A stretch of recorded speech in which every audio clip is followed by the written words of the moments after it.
What's up, everybody? Welcome into another edition of the Pack-A-Day Podcast, the Victory Monday edition of the show. A lot to discuss as the Packers move to 2-0 on the season. Matt LaFleur goes to 8-0 in the division in his short stint in Green Bay so far. What a fun game on offense once again. Back-to-back 40-plus point performances. This was vintage Green Bay Packer offense, vintage Aaron Rodgers. I guess what we can now call vintage Matt LaFleur. We know that this is what his offense wants to look like. It's nothing too crazy difficult. At least it doesn't always seem that way. He is scheming open wide receivers. And once again, Green Bay put on a performance on offense. You're looking at now through two games at 85 points, 1,000 plus yards. And the thing that I love about it is last week was a Davante Adams game, 14 catches, 156 yards, 2 touchdowns. Today, an Aaron Jones day, 236 all-purpose yards and 3 touchdowns for Aaron Jones. Jamal Williams had a nice day running the football. And one of my keys to success for Green Bay, as I discussed in yesterday's podcast, was how Green Bay is going to respond if the Detroit Lions take away and successfully take away Davante Adams. Now, Detroit did a really nice job of that through the first about 2.5 quarters before Davante left with the injury. They limited him to 3 catches on 3 targets. It was 30-some yards, and they really kind of took him out of the game as an explosive playmaker, and Green Bay had answers for all of it. And that was my third key from yesterday, was making sure that Aaron Jones gets in a rhythm. Well, he was absolutely in a rhythm from the beginning of the game to the end of the game. Not only the explosive 75-yard rush for a touchdown, but the ridiculous contested catch down the field, the touchdown on the swing pass that, kind of got through a pick play.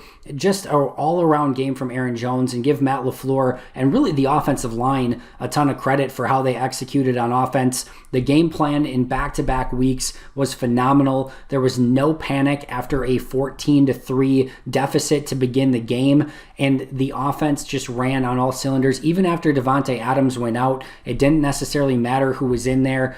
Credit to Chandon Sullivan for the pick 6 to kind of really swing momentum in Green Bay's favor, but that was another really fun performance from Aaron Rodgers, from Aaron Jones, and that entire offense, and hopefully that is, again, a harbinger of things to come offensively as we continue on through the course of the year.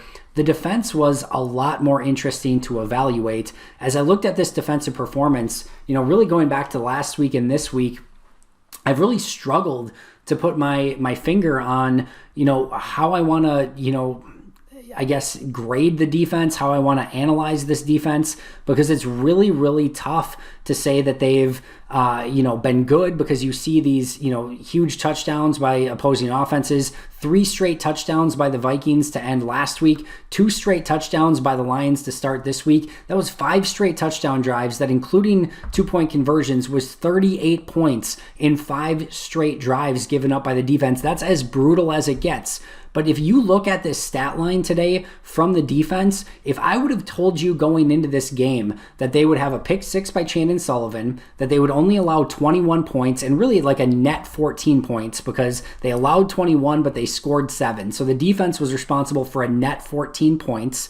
They had 4 sacks on defense. They forced 5 3-and-outs. And by the end of the third quarter, they were once again completely in command of this game and had only given up 14 points. And again, even at the end of the game, had only allowed 21 points in this game. They only allowed about 300 total yards of offense. If you look at the peripherals and the stats from this game, you feel pretty good about the defense. And I just got done actually recording with Ben Fennell for the longer podcast for today, so make sure to check that out wherever you find your favorite podcasts. It is a phenomenal episode. Ben brings every ounce of knowledge and brings the heat every single time, so you're going to want to make sure to check that out today. But I thought he brought up a great point, and that's through 2 games, Green Bay has not beat themselves. They're not giving up big plays defensively. There's a couple here and there, but for the most part, they're not giving up big plays. They're not turning the ball over. They're making the offenses, grind, 60, 70, 80 yards down the field in order to get points.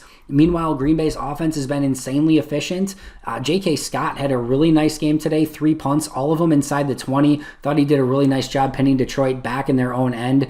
And that, I think that's really the MO of this Packers team going back to the start of the Matt LaFleur era, is this is a team that does not beat itself, and it's consistently making you grind out a win because Green Bay is not going to give you the football. They're not going to allow you to have a ton of explosive plays. They're going to make you grind out yards, grind out a win, and if you can't do it, Green Bay is going to take advantage to the tune of a 16-4 record with Matt LaFleur through 20 games, an 800 winning percentage, and oh, by the way, again, 8-0 in the division. So again, tough to always say exactly how you feel about the defense. I think I'm going to know a little bit more when I watch the All-22. Really easy to feel great about the offense so far, especially through 2 weeks. It's going to be a really great matchup with the Saints next week to see how both that offense and defense look on the road against a really tough opponent in New Orleans. So I'm really looking forward to that. But tough to feel anything but positive after the first 2 weeks and 2-0 for the Green Bay Packers. I want to touch on one more thing today, and that was one of these game-changing plays. And again, I touched base on this in the longer podcast as well. But there's just this game-changing play that goes completely under the radar. You, of course, have the 75-yard touchdown run by Aaron Jones, the pick six by Chandon Sullivan, the great catch down the field by Jones, a deep ball to MVS. You have all these great plays, but sometimes it's just this really small play that doesn't show up in the box score, that doesn't even get noticed really when it happens, but it can completely swing the momentum of a game. And this individual play happened at the end of the second quarter. The Packers were down 14-10. Za'Darius Smith had just gotten a sack at the 1 yard line for the Lions.